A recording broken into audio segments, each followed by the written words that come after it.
Kalau ini kita tanamkan dalam jiwa kita, setiap punya masalah, nanti beres kok insya Allah. Selesai kok. Memang saya jalani aja, sampai waktunya saya wafat, saya pulang, saya dapatkan semua kenikmatannya.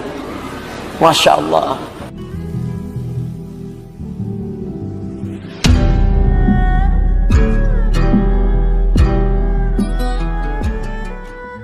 Allah bersumpah lagi, walal akhiratu khairul laka minal.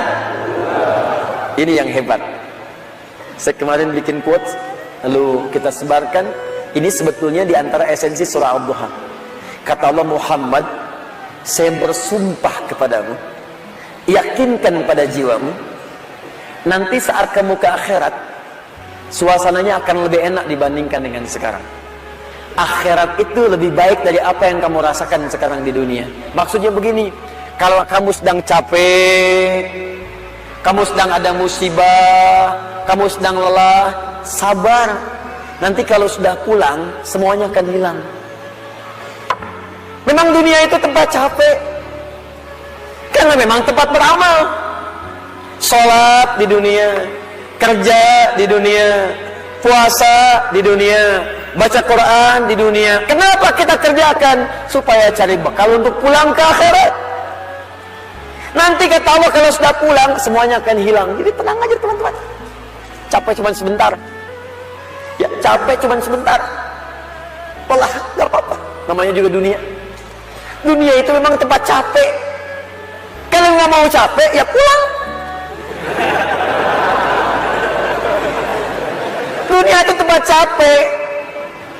Dan kita memilih untuk hidup. Maka jalani itu, nikmati saja, kerjakan aja. Setiap kerja ada pahala, setiap kerja ada pahala, setiap sholat pahala, baca Quran pahala, niat mencari nafkah karena Allah pahala, merawat anak pahala, memberikan ASI pahala. Gak apa-apa, memang capek, memang ya dunia sifatnya capek. Bahkan antobak, setiap tahapan tuh capek lagi, biasa, supaya dapat bekal. Bukankah orang kerja dapat gaji?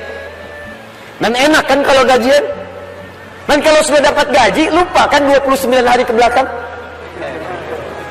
Anda itu bekerja, kerja, berangkat gelap, pulang gelap. Tapi kalau sudah dapat gaji, semua itu kan hilang lupanya. Pergi ke Lembang, ya, jalan sama keluarga. Ada yang ke Palembang, beli pempek. Ada yang ke Lembang, beli mak Lembang. Ada. Semuanya kayaknya hilang aja. Besoknya kerja lagi. Kata Allah, saya janjikan yang lebih dahsyat. Kamu sabar saat di dunia, karena dunia memang tempatnya capek. Kamu cari bekal aja. Nanti saat pulang ke akhirat, saya berikan yang lebih indah dan nggak akan pernah ada capek lagi. Sholat udah nggak ada lagi. Jadi jangan pernah bercita-cita nanti di surga Firdaus saya tahajud lagi. Terlampau soleh. Udah nggak ada. Baca Quran nggak ada lagi. Yang ada itu masuk surga dengan Qurannya. At-Tirmidzi nomor hadis 2915. Dipakaikan di atasnya mahkota, dipakaikan di badannya jubah kehormatan, dipakaikan di tangannya gelang-gelang emas, pakaiannya sutra. Quran surah ke-35 ayat ke-33. Jannatu adnin yadkhulunaha yuhallawna fiha min asawir, ya, min dhahabin wa lu'lu'a wa libasuhum fiha harir. Ahli Quran mau masuk ke surga pakai jubah, pakai mahkota emas, sutra, semua naik. Apa yang terjadi? Dimintakan membaca Quran yang dia biasa bacakan saat di dunia. Jadi setiap dia baca, naik. Iqra wartaqi fa inna akhira qira'atika akhir manzilatika. Baca Quran yang biasa engkau bacakan saat di dunia. Nanti akhir bacaanmu, di situ tempat tinggalmu di surga. Dan berita baiknya, dia bisa menggandeng bapaknya, ibunya, suaminya, istrinya, anak-anak, cucu ikut di belakang semua. Kalau mereka orang yang beriman dan soleh di hadapan Allah Subhanahu wa Ta'ala, dipimpin oleh ahli Quran, naik ke surga. Dia bacakan sampai minal jinnati wan nas, puncak surga yang paling tinggi. Begitu nyampe di situ, dikunjungi oleh semua malaikat dari 8 pintu surga. Itu ada di Quran surah 13 ayat ke-24. Wal malaikatu yadkhuluna alaihim min kulli bab. Dan malaikat semua mengunjungi dia dari semua pintu. mengucapkan salam. Lihat kalimat pertamanya, salamun alaikum bima sabartum.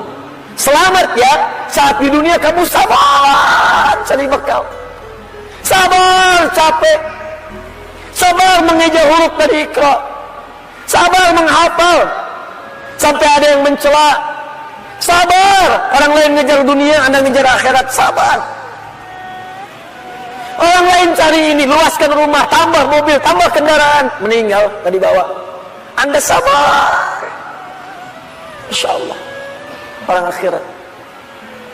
Saya ngelihat ada ahli Quran tuh, seringkali saya berhadapan dengan ahli Quran tuh dari daerah-daerah, seringkali menangis.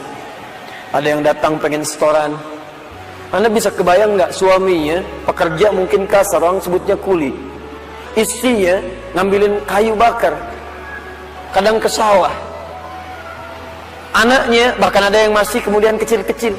Tapi kalau Anda berkunjung ke rumahnya, semua makanan dihidangkan yang mampu dia suguhkan. Lalu keluar kalimat alhamdulillah, abi kalau bekerja dapat uang banyak sekali, 500.000 sebulan, 500.000 banyak sekali, syukur. Ternyata perempuan itu sudah punya sanad hafalan Quran 7 qiraat. Lelakinya hafal Quran, anaknya hafid semua, anaknya penghafal Quran semua. Anda ada di mana? Itu perlombaan, sabar, naik sampai ke atas. Jadi kalau sekarang sedang capek, nikmati, sabar. Besok kalau meninggal, nggak ada capek lagi. Dan panggilannya sudah tenang kita, karena kerja kita selesai. Mirip begini, ada berita besok gajian tenang kan? Malam tidur enak kan? Orang yang punya bekal itu, dia sabar itu, nanti di akhir sakaratul mautnya, dia tampakkan semua hasil pekerjaannya, sampai hatinya merasa tenang. Jadi nggak terasa, tidur aja. Ya ayat Tuhan nafsul mutmainnah, ditarik, tenang, tidur, selesai. Tinggal dia jumpai Allah di akhirat, nanti mendapatkan hasil dari apa yang dia kerjakan. Makanya kata Allah, kalau sedang sholat terasa capek, apa jawabannya? Sabar ya, walal akhiratu khairul laka minal ula. Nanti di akhirat nggak ada tahajud lagi. Kalau sedang menghafal Quran capek, sabar ya, nanti di akhirat nggak ada menghafal lagi. Abadi sifatnya, wafat selesai hafalan itu. Kalau sedang kena musibah, sabar ya, sabar, jalani dulu, zikir kepada Allah supaya dapat pahala. Nanti setelah meninggal nggak ada masalah lagi, tenang, nanti pulang selesai semua. Jadi kalau ini kita tanamkan dalam jiwa kita, setiap punya masalah nanti beres kok, insya Allah selesai kok. Memang saya jalani aja sampai waktunya saya wafat, saya pulang, saya dapatkan semua kenikmatannya. Masya Allah. Ustaz beneran? Benar. Surganya banyak? Banyak Ustaz. Alhamdulillah. Tapi Ustaz, kalau di surga pengen ngerokok, bisa enggak? Ya kalau bisa silakan, ambil apinya di neraka. Ya, nikmat. Sudah, selesai. Kemudian apa yang terjadi?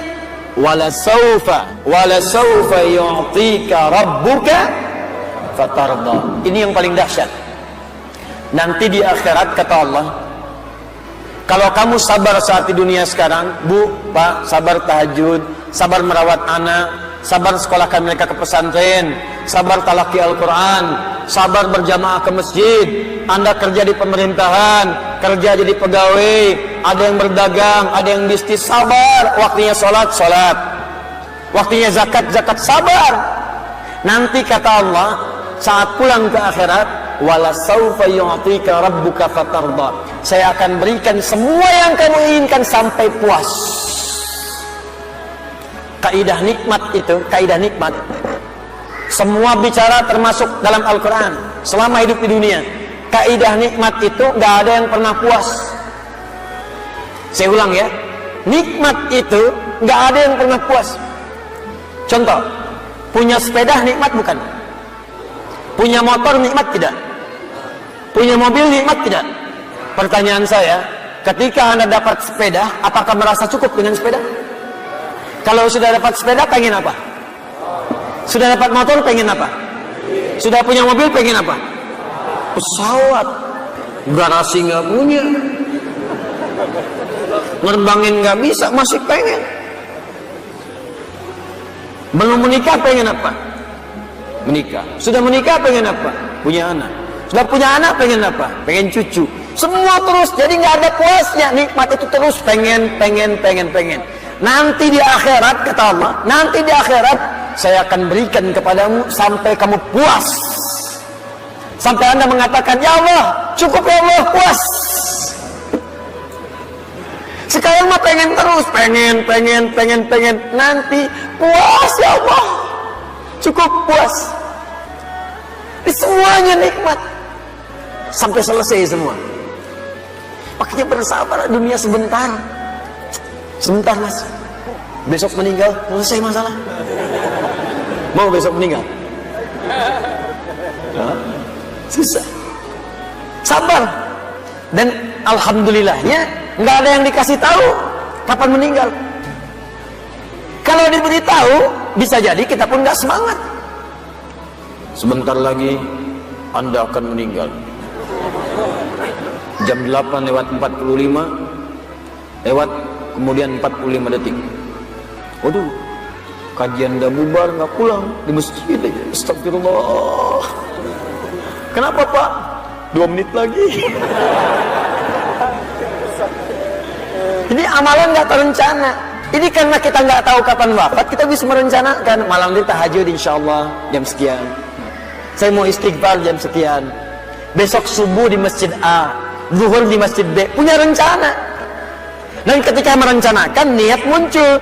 Dan itu niat ketika muncul, pahala dituliskan. Bukankah innamal a'malu binniyat? Innamal a'malu binniyat. Di ketika niatnya itu sampai, pahala dituliskan. Ini panitia ini nggak akan dihisab, nggak akan diberikan pahala berdasarkan mic-nya bunyi atau putus. Tapi udah ada niat nih, yang penting ada niat, ya ada pahalanya. Masalah bunyi putus, perjuangan saya di sini.